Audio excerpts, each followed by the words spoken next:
How's everyone doing? This is Zach Allen. I'm here in my golf studio, and today I'm going to show you some really good information coming from this BodiTrak pressure mat. Okay, so just to give you a little intro into what this mat does and how it's going to help your golf game and your golf swing. So you notice here as I get set at address, right, in a nice comfortable stance, you can see the data coming up live. So this is me moving towards my toes. You'll see the corresponding numbers change as I pressure out towards my toes, as I rock back onto my heels, or if I go to my right foot or to my left foot. So the white dot that you see moving in the middle is called our COP, or our center of pressure trace. And this is a really important bit of information, something that can really help your golf swing. So what I'm seeing massive amounts of with almost all the students I work with is the pressure moving out towards the toes on the downswing. And I guarantee it's going to resonate with you, okay? And it usually happens one of two ways. A lot of times with my players that are not as skilled, the pressure moves out towards the toes because of something they're doing on the downswing. So you can see there as I kind of make this little over the top move as I start my downswing, you can see everything rocking out and getting towards my toes. Inevitably, the next thing that happens from there is they stand up through the golf ball. Okay, so we can see how being out on our toes does not get the club on plane and does not give us a good chance of rotating through the ball well.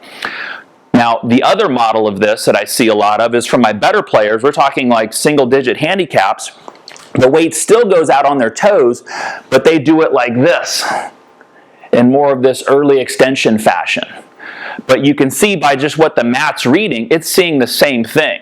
Regardless of where my tilts and my body positions are, both golfers are always moving towards their toes.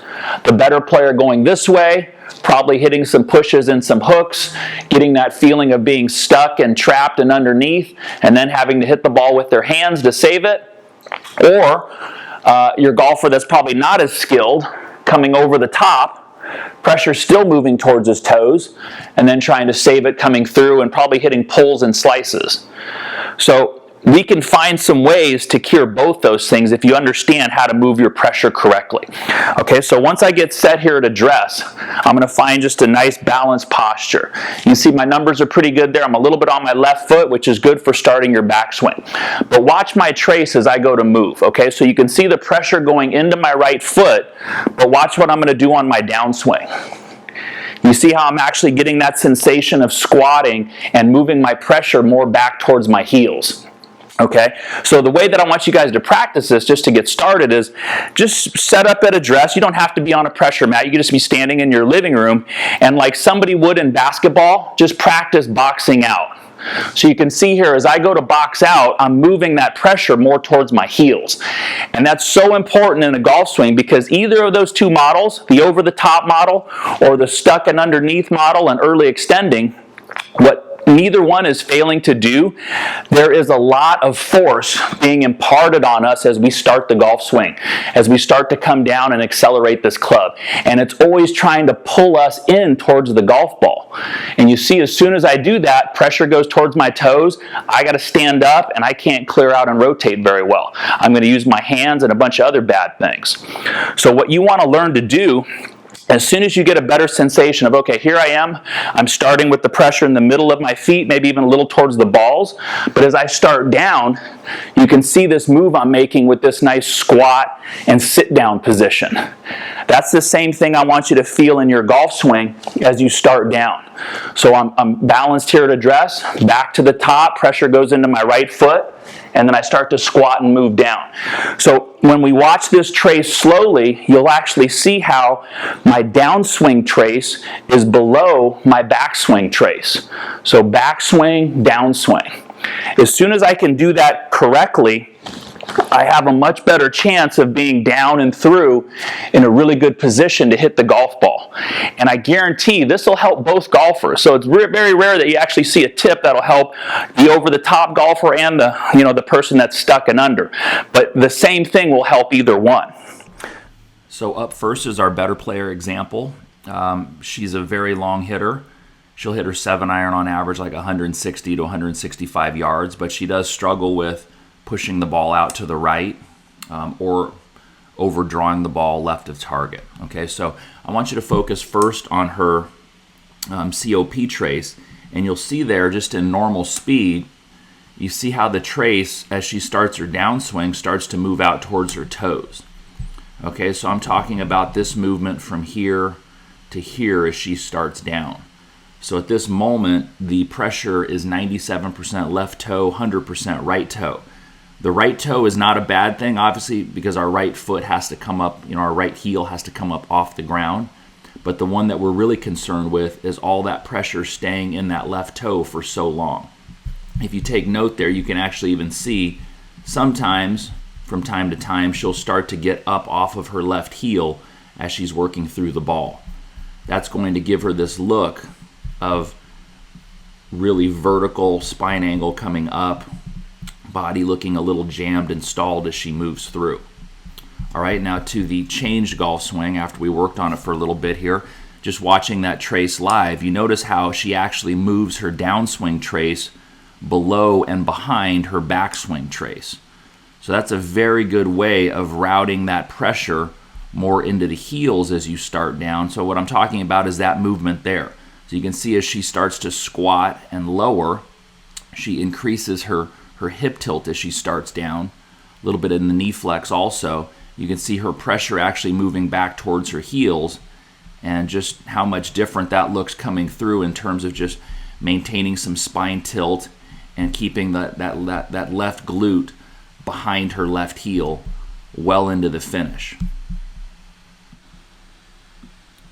So you can pretty clearly see here that the only instruction she was really given was just how to change that trace, just to move that trace back towards the heel as she kind of nears the end of backswing and begins her downswing. But just how much of that impact has on spine angle, rotation, footwork, the club shallowing as she starts down, all these positive attributes. So this was what the practice session looked like leading up to that. And you'll hear some of my coaching as we go through these feels. Good. More. Good. So you feel like you're throwing your butt behind you, right? Good. Do it again. Throw your butt behind you. So that would be the same thing that I would do in practice if this is your issue. You're the better player that's tending to get early extended in the downswing. I would start to feel some of this same sensation of your butt going behind you, your body squatting, and that's going to move that pressure trace more towards our heels rather than out towards the toes too early. And I like here when she gets to impact, obviously exaggerated, but you can see there's a lot of pressure into that lead heel. She's never getting into that toe. So here's an example of a 16 handicap who does tend to come over the top. And you'll see the trace doesn't look that much different from the better player, but the routing of the arms. So when his pressure moves towards his toes, you can see it's pretty balanced in the middle of his feet as he gets near the top of his backswing, but it starts to kick out towards his toes as he starts down. Okay, that's going to take the mass of his arms and the mass of that club, and it's going to move it out and over the top as he starts down. Now, once you get that pressure, you can see 100% into his left toe, the body's going to start to stall and stand up, and rotation is going to be tough. So here were some changes here after 10 to 15 minutes of working with this pressure mat to move that trace in a different fashion. So you can see they're a very different looking trace with the pressure now moving back towards his heels more so than towards his toes. And that's not necessarily our goal. To have just a nice linear trace that goes straight back and straight through would be great, but we definitely sometimes want to train a little bit of an exaggeration. You can see as he moves back towards his heels, he starts to gain some hip depth, he starts to squat, and his upper body looks more like it's more bent over. That gives him a lot of room to drop that club in. Compared to this position over here, you can see how different the body, hands, arms, and club look. This one's going to eventually have to stand up. This one, he has a chance now to actually start to rotate, and that's our goal. So in order to get rid of that over the top, all right, what I want you to realize is it's more important to focus on what the center of your body is doing, right? Your center of mass, your hips, don't focus on your hands and arms. I see many players trying to drop their hands in, trying to pull the club down, and really it doesn't get rid of that over the top long term. Okay, so this was some of the players' practice right before we got to this point. And you'll watch here, he's trying to get a feel for moving the center of his body more towards his heels in transition. So there he's really starting to capture that feeling. Even in a slightly exaggerated fashion, you can see here's his backswing trace, pressure going to the right foot. Now he's really squatting, boxing out, and his upper body is bending down.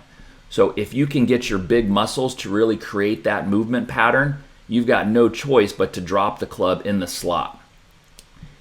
Otherwise, just focusing on getting rid of over the top with just the hands and arms, it's probably going to be fruitless and you're still going to struggle with that pattern. So focus more on what that center of pressure, right, what your center of mass is doing as you start down to really eradicate it. So let's go ahead and take this forward and take it out to the driving range, right? So you've been practicing your box out move at home. You get a better sensation of what that feels like, so the club's not pulling you out towards the ball and out towards your toes, okay? Now, the thing that I want you to do as you start to practice this is just start off with, like, I've got a 9-iron here. Let's just do a small swing and just rehearse that feeling to start. Rehearse that feeling of back to our right side slightly, and then squatting and pushing back towards my heels. As soon as I do that, I'm so stable and balanced, I can push and turn through as hard as I want. Okay? So we're going to just hit half swings with that same sensation. Just a little rehearsal. Feel your center of pressure just sitting back. If you wanted to, you could take an alignment rod and put it behind you in the ground, or you could put your golf bag back there, and you would get a better sense of your butt actually moving into that object behind you. So that could be a good way to use that drill if you want to go that route. So once you've got that sensation and you're comfortable with it, start to hit some small shots and feel your center, right, your center of mass staying back as you start down. Those over-the-top people, you'll start to feel, as soon as your center of mass goes that way, you'll actually start to feel that club shallow. The people that were early extending and going like this, instead of your pressure shooting towards your toes on the downswing, you'll actually start to feel like you've got some room. Notice how I've totally no room and I'm jammed and stuck. Now I've got all the room in the world just because I've moved my center of mass into the right location. Okay, so you'll take that out to the range, hitting some 9-irons.